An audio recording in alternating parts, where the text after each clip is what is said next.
Assalamualaikum warahmatullahi wabarakatuh. Kita akan melanjutkan latihan dari matriks yang sebelumnya. Kita akan menggunakan kelas yang sama dari latihan sebelumnya. Jadi kita akan menambahkan dua buah prosedur. Di mana prosedur yang pertama kita akan membuat inputan matriks segitiga yang hasilnya secara tidak langsung akan seperti ini. 1 0 0 0 0 1 1 0 0 0 1 1 1 0 0 1 1 1 1 0 dan yang terakhir 1 1 1 1 1. Kita akan membuat matriks dengan inputan seperti ini. Di mana kita lihat di sini ada segitiga yang terbentuk dari kombinasi angka 1. Logikanya bagaimana? Kita lihat bahwa banyaknya angka 1 itu dilihat dari baris dia berada. Saat dia baris pertama, maka dia akan diinputkan atau ditampilkan sekali.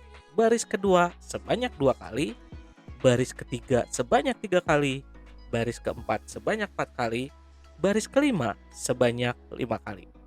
Berarti kita akan buat seperti ini, static void matrix segitiga.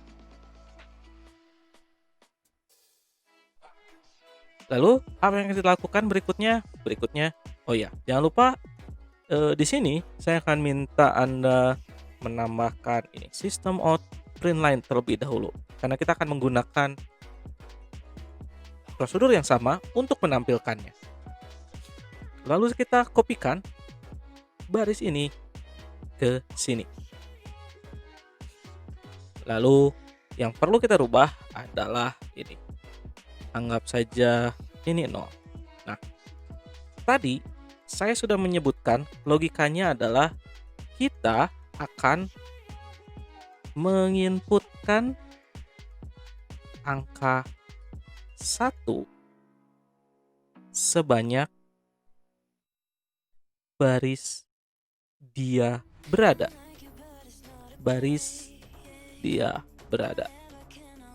Jadi kalau dia di baris pertama berarti hanya sekali, dia baris kedua berarti 2 kali diinputkan. Berarti apa yang dilakukan?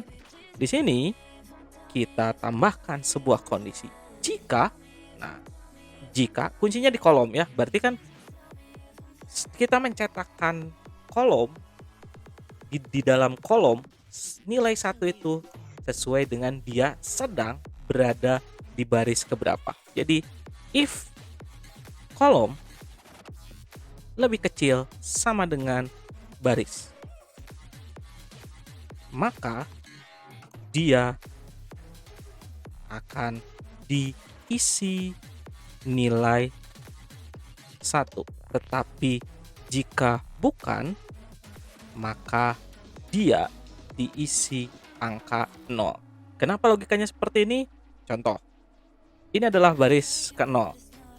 Lalu ini adalah kolom ke-0, maka dia akan mencetak di sini. Apabila dia lebih kecil sama dengan, jika kolom lebih kecil sama dengan baris, dia akan mencetak, maka di sini akan dicetak 1. Lalu berikutnya akan masuk ke 0,1. Pertanyaannya, apakah 1 lebih kecil dari baris? Otomatis bukan, maka yang dicetak adalah 0. Begitupun selanjutnya.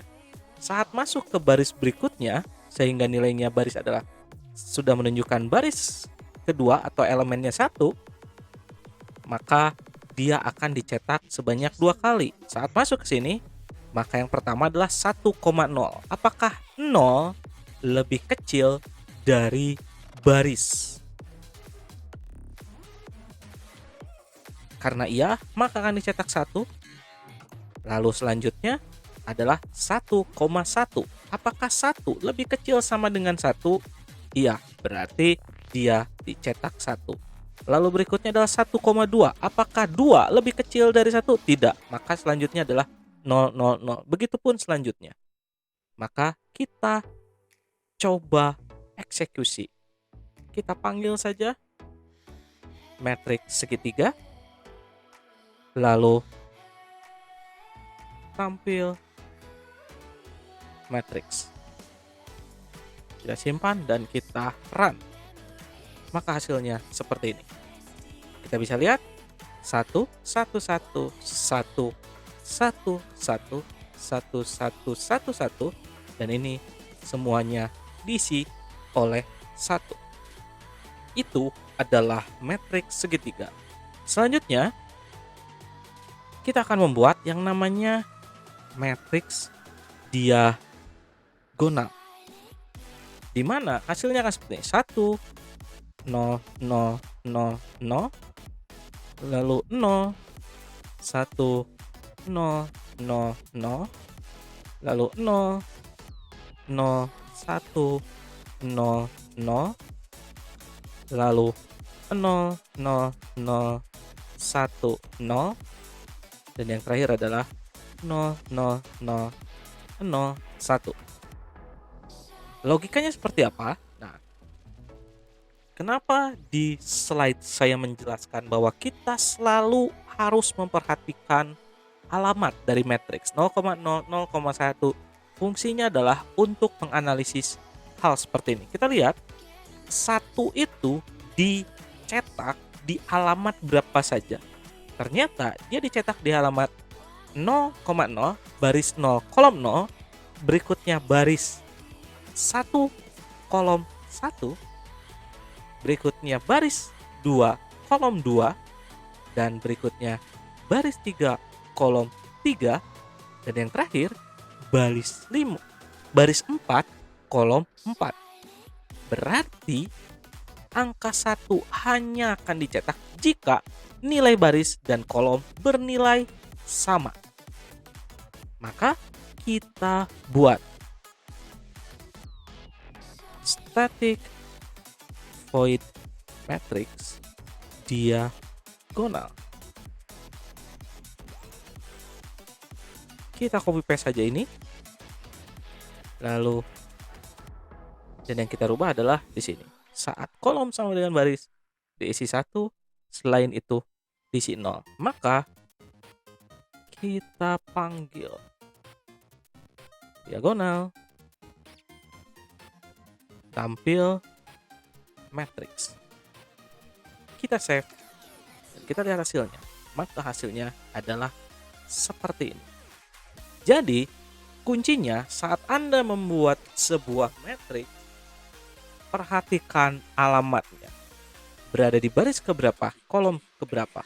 Itu akan menjadi kunci untuk mempermudah logika jika Anda ditantang untuk membuat matriks dengan kombinasi-kombinasi yang bisa dibilang rumit. Jadi kuncinya adalah di pola dari alamatnya. Sekian untuk latihan matriks yang kedua ini. Semoga bermanfaat, semoga mendapatkan ilmu lebih. Atas atensinya saya ucapkan terima kasih. Wassalamualaikum warahmatullahi wabarakatuh.